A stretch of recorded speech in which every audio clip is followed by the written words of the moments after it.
Welcome to Pathology Central Key Concepts. This video will focus primarily on retinal diseases, but because of the link of diabetic retinopathy with glaucoma, we're going to segue briefly into the pathology of that entity. Our objectives will be to look at regmatogenous and non-regmatogenous retinal detachments and explain what those terms mean. To look at hypertensive and diabetic retinal vascular disease, because those are the two systemic diseases that have the greatest impact on vision in our country. And then also to look at age-related macular degeneration, which will be of increasing importance with our aging population. Let's begin with a quick orientation to the eye and more specifically the retina. As you'll recall, the globe of the eye is filled with the vitreous fluid. And then beneath that we have the retina, which has bounding on one side the inner limiting membrane, and at the very posterior aspect of that is the retinal pigment epithelium, which is surfaced by the rods and cones. Now, the organization of the retina is going to have an impact on what you see on fundoscopic exam. So for example, if there is a hemorrhage here in the nerve fiber layer, this is where the fibers are arranged parallel to the surface of the retina. So as blood extravasates, it's going to form this sheet, which is going to be seen as a flame-shaped hemorrhage. By contrast, if you have a hemorrhage in the deeper layers where we have a perpendicular arrangement of fibers, this is going to appear as a dot hemorrhage on fundoscopic exam. Also, another feature that we might see will be exudates, which tend to form in the outer plexiform layer and appear as yellowish white chalky deposits on fundoscopic exam. All right, with that brief introduction, let's start talking about retinal detachment. So basically, this is defined as a separation of the neurosensory retina from the retinal pigment epithelium. And there are two types. One is called regmatogenous, the other is non-regmatogenous. And if you're trying to think, how do I keep these straight, just know that regma is Greek for break. So in non-regmatogenous retinal detachment, there is no retinal break. This is also referred to sometimes as an exudate of retinal detachment because you have an exudate of fluid here in the subretinal space that will detach the retina from the retinal pigment epithelium. By contrast, in the regmatogenous retinal detachment, you have a retinal break. So you can see here's this tear. I'll go over the pathophysiology of this, but basically this typically occurs secondary to a vitreous detachment. As we age, the vitreous shrinks slightly, and the tiny fibers that keep it adherent to the retina can tear, allowing this sort of detachment. If it is a clean detachment, then the vitreous will simply separate. But if there are still these links, there could be tugging and tearing of the retina. And at that point, the liquid vitreous is going to pour through here, fill in this area here with liquefied vitreous, detaching the pigment, the retina from the retinal pigment epithelium. Okay, so now let's focus purely on the non-regmatogenous, or as I mentioned, exudative retinal detachment. So as we showed earlier, we have this protein-rich fluid in the subretinal space. And this fluid tends to come from retinal vascular disease, some sort of exudate. It can also arise due to damage to the retinal pigment epithelium that allows fluid to leak from the choroidal circulation. It's associated with choroidal tumors with that leaky vasculature, as well as malignant hypertension. So here we have a histologic image of the retina in an individual with hypertension, and you can see here in this arteriole that there's thickening of the vascular wall, a characteristic finding in hypertension. And as you'll recall, in this state, we're going to end up with exudates. So here is an exudate in the retina itself. So the treatment for this is going to be the underlying cause. So you want to treat that choroidal tumor, you want to treat the hypertension. And this is in contradistinction to what we see in a regmatogenous retinal detachment, where you're going to urgently be looking for surgery. So let's look here at our regmatogenous retinal detachment. As I mentioned, typically you'll have a vitreous detachment that is beginning. You can either get a clean break as it just tears away, or if those fibers remain adherent, you will get that tugging and tearing of the retina. And this is where the symptoms of a regmatogenous retinal detachment originate, the flashes of light that a patient will report seeing. That is due to this tugging on the retina. And if you have a patient who says, my vision's gotten blurry and I'm seeing flashing lights, you need to send that patient urgently for ophthalmologic surgery because this is an emergency that requires the tacking down and repair of the retina. Now, even with surgical repair, there are complications that can occur. One is called a proliferative vitreoretinopathy. And what happens is, as you recall, when you have injury, you're going to get an inflammatory response. So inflammatory cells will come. There'll be the release of cytokines and mediators to address the injury. And as a consequence, you can get epi or subretinal membranes that form that can then contract, causing further retinal detachment, vision loss, and blindness. All right, that brings us to the end of our discussion of retinal detachments. Let's now move on to systemic diseases. So we'll begin with hypertensive vascular changes. So one of the things that we see in hypertension is retinal arteriolosclerosis. And an interesting fact about the retina is that the retinal arterioles and veins are in the same sheath. And so when they cross, you can get compression of the vein, leading to distal venous stasis, which can result in vision changes. And I'll show you an image of that in a moment. With malignant hypertension, you can get damage to the retinal or choroidal vessels, leading to infarcts and exudates. Exudates are going to take us to where? Non-rhegmatogenous retinal detachment. And finally, when you get this occlusion of retinal arterioles, you can end up with retinal infarcts of the nerve fiber layer, which are going to result in those flame-shaped infarcts I showed earlier. Now let's go ahead and look at some pictures because it makes it a lot clearer. So here you can see a beautiful fundoscopic exam of a retina of someone who has hypertension. And first, just take a look. You see here is our vein, and here is our arteriole. And at first, when you first glance at this, you'll notice that the vein appears much darker in color than the arteriole. And the reason is that, as you recall, in hypertension, you're going to get thickening of the vessel wall and narrowing of the lumen. So there are fewer red cells here to give us that pigmented appearance. By contrast, we have abundant red cells here in our vein, so we have this deep red. Now, this lack of pigmentation can be referred to as a copper wire lesion because it looks thinner. And if you get really significant hypertension and thickening of those walls, it may be referred to as a silver wire lesion. Now, looking here again at the vein, you can see, to my eye, this looks darker at this distal section than the more proximal section of the vein. And this is going to be a little bit of venous stasis. But what you're really going to be looking for diagnostically is this nicking. You can see here where there's this constriction here on either side of the arteriole where the vein is compressed by this arteriole. This is an image that you may very well see on a step exam or a shelf exam, so something to keep in mind that this is a patient who is hypertensive. And then this image here is showing what the flame appearance will look like. Here we have our optic disc, our macula here, and then this flame-shaped hemorrhage here in the nerve fiber layer.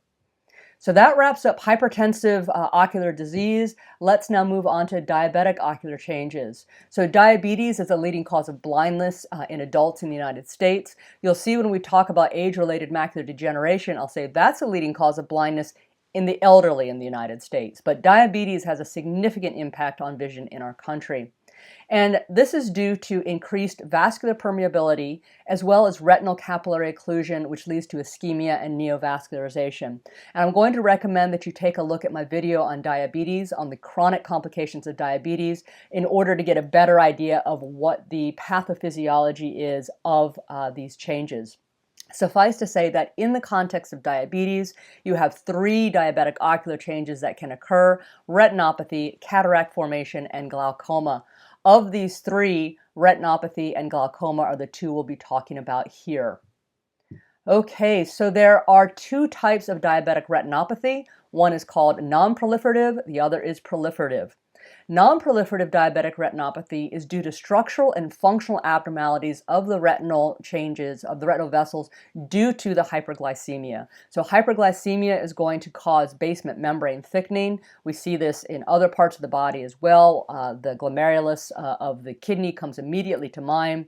And because of these structural and functional abnormalities, we can end up with microaneurysms and microhemorrhages. Because these tend to occur at deeper layers in the retina, they will present as dot hemorrhages, not as those flame hemorrhages. Also, because of these changes due to diabetes, we're going to get a breakdown of the blood-retinal barrier. This can lead to macular edema. Remember, the macula is very important for your central vision, so for driving, for reading, and this macular edema can lead to vision loss. And finally, we can also get, because of the structural abnormalities of the retinal vessels, we can get exudates in the outer plexiform layer, which we can see on fundoscopic exam. Now, the proliferative diabetic retinopathy is due to neovascularization, which is then followed by fibrosis. So when you have some ischemic changes in the eye, the retina is going to try to protect itself by secreting vascular endothelial growth factor, saying, let's put out more vessels, let's get some oxygen to the retina.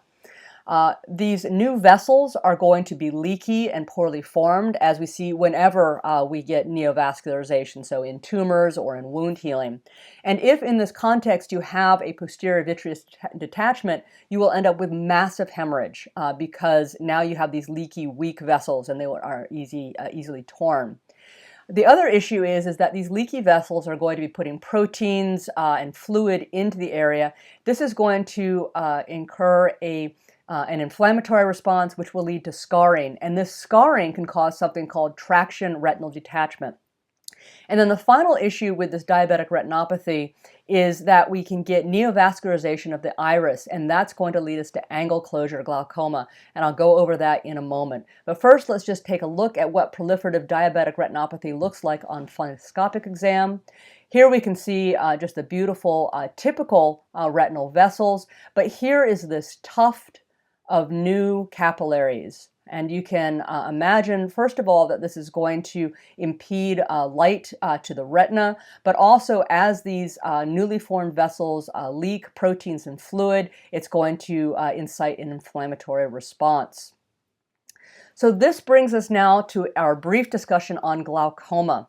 So glaucoma is not just a single diagnosis, it's a group of diseases that are defined by characteristic changes to the visual fields and to the optic nerve. And what we see on the optic nerve is something called cupping. Now, we traditionally think of glaucoma as being associated with increased intraocular pressure. Anyone who's had an eye exam has had that experience of the little probe coming to touch the surface of the eye. That is to check your intraocular pressure, because if it's elevated, you need to treat that with medications in order to prevent the progression of glaucoma. However, you can also get glaucoma with normal intraocular pressure. We have two types of glaucoma. One is called open angle glaucoma. The other is angle closure glaucoma. And in the next image, I will show you exactly what is the angle we're talking about. Now, open angle glaucoma is characterized by peripheral visual field loss that can progress to central visual field loss. It is almost always associated with increased intraocular pressure, and it's thought this is due to increased resistance to flow in that open angle. Now, we don't know the etiology of open angle glaucoma. Now, angle closure glaucoma is what occurs when we get the peripheral adherence of the iris to the trabecular network, and I'll show you an image in a moment. What this prevents is the aqueous humor from its typical flow, so it can no longer flow out of the eye. And the etiology of angle closure glaucoma, the most common causes are going to be hyperopia or farsightedness, and this is because of the shallowness of the anterior chamber in that condition. And then we also see angle closure glaucoma in diabetes due to neovascularization of the retina. So let's take a look here just to get everything clear. Here is the normal, happy, healthy eye.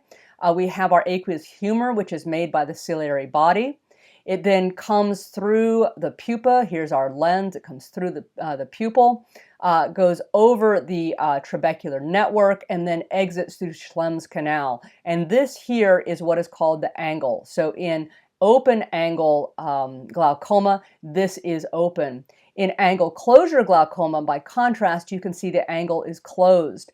And this is what we see in diabetes-associated glaucoma, where we have this neovascularization of the iris. Now, ordinarily, the trabecular network has this very corrugated surface, which prevents it from adhering to this inner surface of the eye here. But if you put this smooth neovascular membrane over this, it can get pressed up here and become adherent. and the aqueous humor can no longer exit through the canal of Schlemm. Instead, it's going to continue to build up, leading to increased intraocular pressure. Okay, so that brings us to the end of our discussion of glaucoma. We're going to finish with a quick discussion of age-related macular degeneration as we finish up with the retinal pathology. So age-related macular degeneration is damage to the macula, and it is seen as we become older. And as I mentioned earlier, the macula is essential for central vision. There are two types of age-related macular degeneration. One is called dry, the other is wet. So dry or atrophic AMD is characterized by slow vision loss and is due to deposits of extracellular material that are called drusen, which is German for geode, which is a small rock with crystals on the inside. Not to be confused with Drüsen, which is also German, but which means gland. So basically, think of it as these little dots of yellow and whitish material that are going to obscure the retina and make it difficult to see.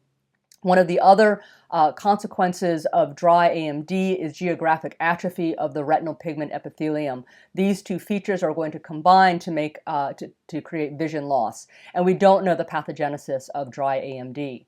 Now we do know the pathogenesis of neovascular AMD. It is caused by neovascularization, and patients will typically present with rapid vision loss, and this is due to proliferation of leaky choroidal vessels. So you can see here.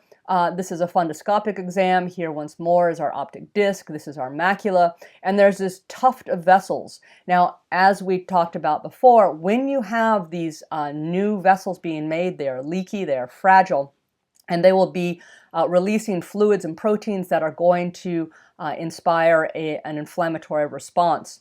And this is going to lead to macular scars. Also because they are weak, they can hemorrhage. Now the typical treatment will be to inject VEGF antagonists directly into the eye, which gives me the heebie-jeebies, but which is very effective. It has to be done multiple times.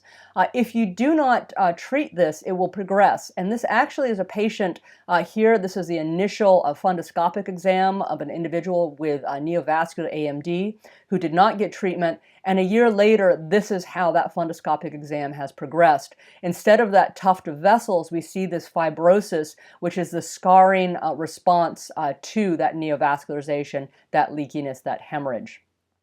So just to finish up, I'm going to leave you with a couple of questions so that you can test your retention of what we've just discussed. So how does regmatogenous retinal detachment differ from non-regmatogenous retinal detachment?